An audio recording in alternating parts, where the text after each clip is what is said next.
प्रणम्य श्रीगणेशं च श्रीरामं मारुतिं तथा रक्ष्यामि मां पठेत् प्राज्ञः श्रद्धाभक्तिसमन्वितः। शिरो मे हनुमान् पातु भालं पवननन्दनः। आञ्जनेयो दृशौ पातु रामचन्द्रप्रियश्रुति। घ्राणं पातु महावीरो मुखं लक्ष्मणप्राणदः। जिह्वां मनोजवः पातु कण्ठं पातु जितेन्द्रियः। स्कन्धौ महाबली पातु भुजौ सङ्कटमोचनः। करौ विश्वम्भरः पातु हृदयं सर्वशक्तिमान्। मध्यं पातु महातेजाः नाभिं सागरलङ्घनः। रामदूतः कटी पातु सक्थिनी राक्षसेन्द्रजित्।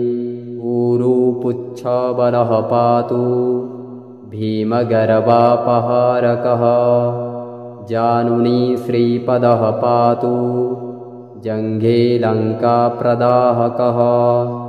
पादौ श्रीरामभक्तश्च सूर्यमण्डलभक्षकः। हनुमान् पातु मे कायं मकरध्वजजन्मदः। एतां रुद्रबलोपेतां रक्ष्याम्यः सुकृती पठेत्। स दीर्घायु सुखी पुत्री बलवान् बुद्धिमान् भवेत्। प्रणम्य श्रीगणेशं च श्रीरामं मारुतिं तथा रक्ष्यामि मां पठेत् प्राज्ञः श्रद्धाभक्तिसमन्वितः। शिरो मे हनुमान् पातु भालं पवननन्दनः। आञ्जनेयो दृशौ पातु रामचन्द्रप्रियश्रुति। घ्राणं पातु महावीरो मुखं लक्ष्मणप्राणदः।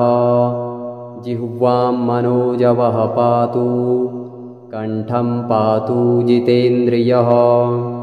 स्कन्धौ महाबली पातु भुजौ सङ्कटमोचनः। करौ विश्वम्भरः पातु हृदयं सर्वशक्तिमान्। मध्यं पातु महातेजाः नाभिं सागरलङ्घनः।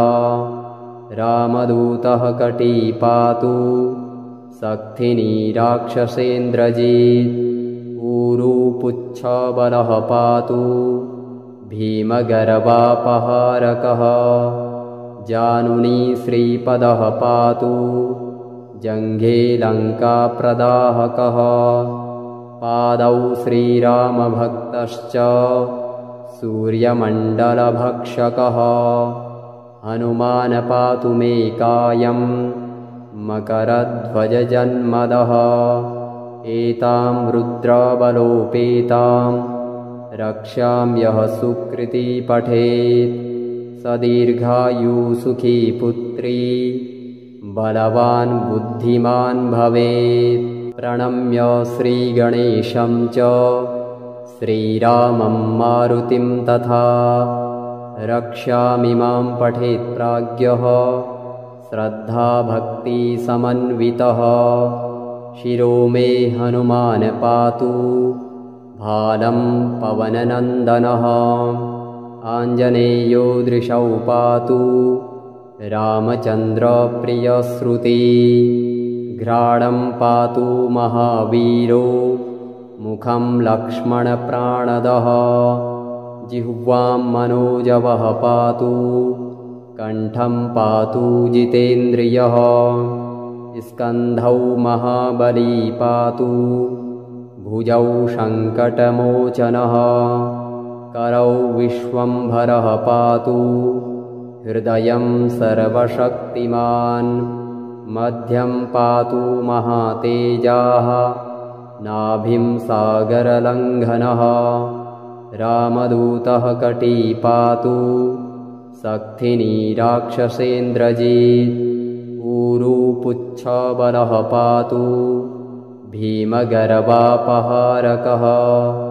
जानुनी श्रीपदः पातु जङ्घे लङ्काप्रदाहकः पादौ श्रीरामभक्तश्च सूर्यमण्डलभक्षकः हनुमान् पातु मे कायं मकरध्वजजन्मदः एतां रुद्रबलोपेतां रक्षाम्यः सुकृती पठेत् स दीर्घायुसुखी पुत्री बलवान् बुद्धिमान् भवेत्।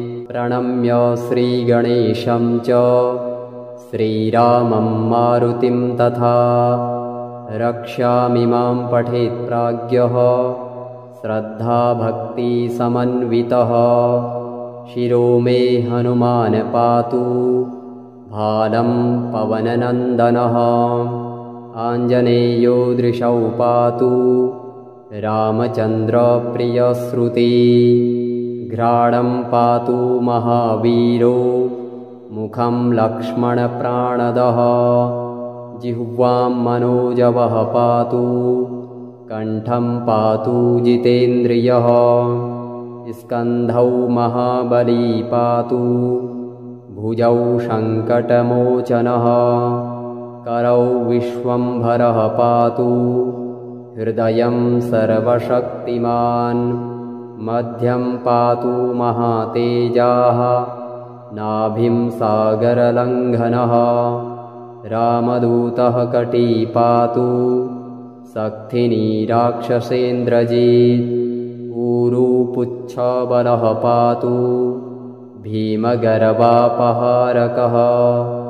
जानुनी श्रीपदः पातु जङ्घे लङ्काप्रदाहकः पादौ श्रीरामभक्तश्च सूर्यमण्डलभक्षकः हनुमान् पातु मे कायं मकरध्वजजन्मदः एतां रुद्रबलोपेतां रक्षाम्यः सुकृती पठेत् स दीर्घायुसुखी पुत्री बलवान् बुद्धिमान् भवेत्। प्रणम्य श्रीगणेशं च श्रीरामं मारुतिं तथा रक्षामिमां पठेत् प्राज्ञः श्रद्धाभक्तिसमन्वितः शिरो मे हनुमान् पातु भालं पवननन्दनः आञ्जनेयो दृशौ पातु रामचन्द्रप्रियश्रुती घ्राणं पातु महावीरो मुखं लक्ष्मणप्राणदः जिह्वां मनोजवः पातु कण्ठं पातु जितेन्द्रियः स्कन्धौ महाबली पातु भुजौ सङ्कटमोचनः करौ विश्वम्भरः पातु हृदयं सर्वशक्तिमान् मध्यं पातु महातेजाः नाभिं सागरलङ्घनः रामदूतः कटी पातु सक्थिनी राक्षसेन्द्रजित् ऊरुपुच्छबलः पातु भीमगर्वापहारकः जानुनी श्रीपदः पातु जङ्घे लङ्काप्रदाहकः पादौ श्रीरामभक्तश्च सूर्यमण्डलभक्षकः हनुमान् पातु मे कायं मकरध्वजजन्मदः एतां रुद्रबलोपेतां रक्षाम्यः सुकृती पठेत् स दीर्घायुसुखी पुत्री बलवान् बुद्धिमान् भवेत्। प्रणम्य श्रीगणेशं च श्रीरामं मारुतिं तथा रक्षामिमां पठेत् प्राज्ञः श्रद्धाभक्तिसमन्वितः शिरो मे हनुमान् पातु भालं पवननन्दनः आञ्जनेयो दृशौ पातु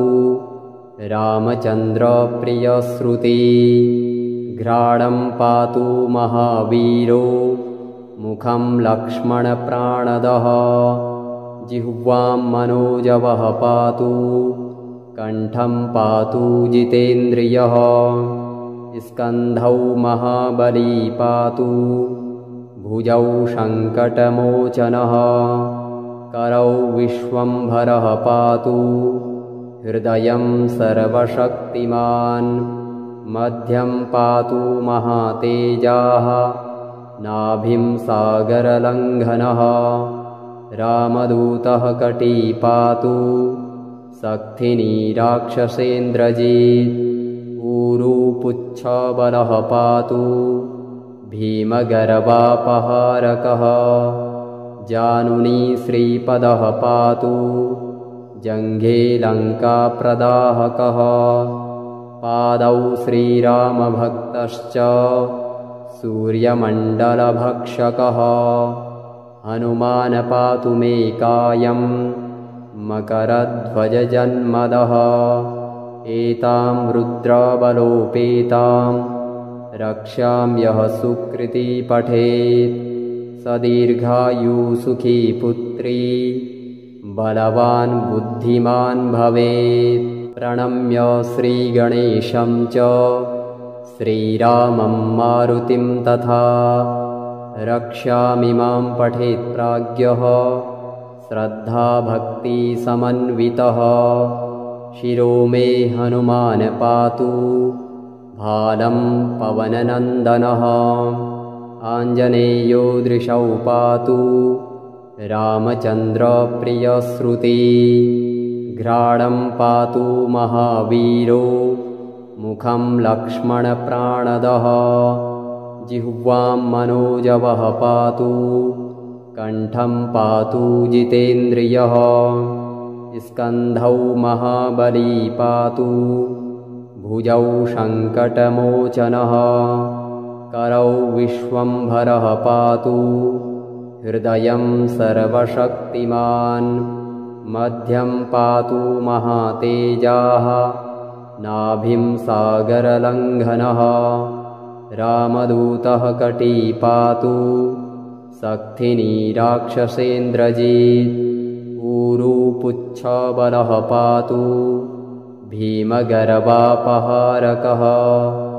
जानुनी श्रीपदः पातु जङ्घे लङ्काप्रदाहकः पादौ श्रीरामभक्तश्च सूर्यमण्डलभक्षकः हनुमान् पातु मे कायं मकरध्वजजन्मदः एतां रुद्रबलोपेतां रक्षां यः सुकृती पठेत् स दीर्घायु सुखी पुत्री बलवान् बुद्धिमान् भवेत्। प्रणम्य श्रीगणेशं च श्रीरामं मारुतिं तथा रक्षामिमां पठेत् प्राज्ञः श्रद्धाभक्तिसमन्वितः शिरो मे हनुमान् पातु भालं पवननन्दनः आञ्जनेयो दृशौ पातु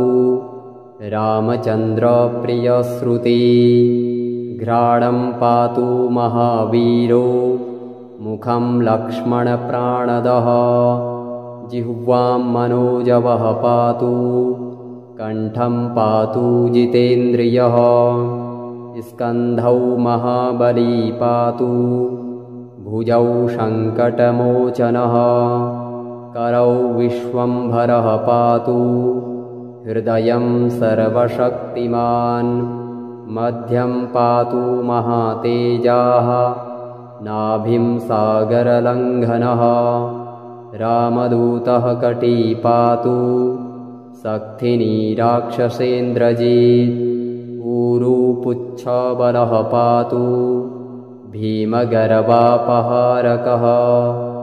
जानुनी श्रीपदः पातु जङ्घे लङ्काप्रदाहकः पादौ श्रीरामभक्तश्च सूर्यमण्डलभक्षकः हनुमान् पातु मे कायं मकरध्वजजन्मदः एतां रुद्रबलोपेतां रक्षाम्यः सुकृती पठेत् स दीर्घायु सुखी पुत्री बलवान् बुद्धिमान् भवेत्। प्रणम्य श्रीगणेशं च श्रीरामं मारुतिं तथा रक्षामिमां पठेत् प्राज्ञः श्रद्धाभक्तिसमन्वितः।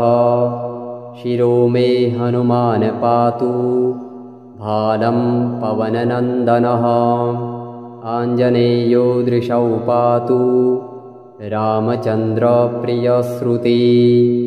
घ्राणं पातु महावीरो मुखं लक्ष्मणप्राणदः जिह्वां मनोजवः पातु कण्ठं पातु जितेन्द्रियः। स्कन्धौ महाबली पातु भुजौ सङ्कटमोचनः करौ विश्वम्भरः पातु हृदयं सर्वशक्तिमान्। मध्यं पातु महातेजाः नाभिं सागरलङ्घनः रामदूतः कटी पातु सक्थिनी राक्षसेन्द्रजित्। ऊरुपुच्छबलः पातु भीमगर्वापहारकः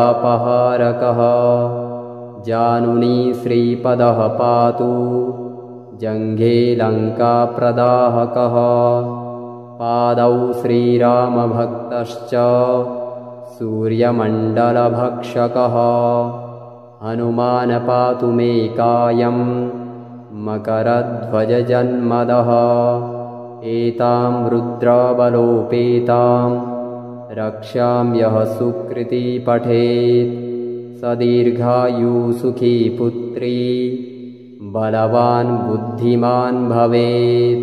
प्रणम्य श्रीगणेशं च श्रीरामं मारुतिं तथा रक्षामिमां पठेत् प्राज्ञः श्रद्धाभक्तिसमन्वितः। शिरो मे हनुमान् पातु भालं पवननन्दनः आञ्जनेयो दृशौ पातु रामचन्द्रप्रियश्रुती। घ्राणं पातु महावीरो मुखं लक्ष्मणप्राणदः जिह्वां मनोजवः पातु कण्ठं पातु जितेन्द्रियः।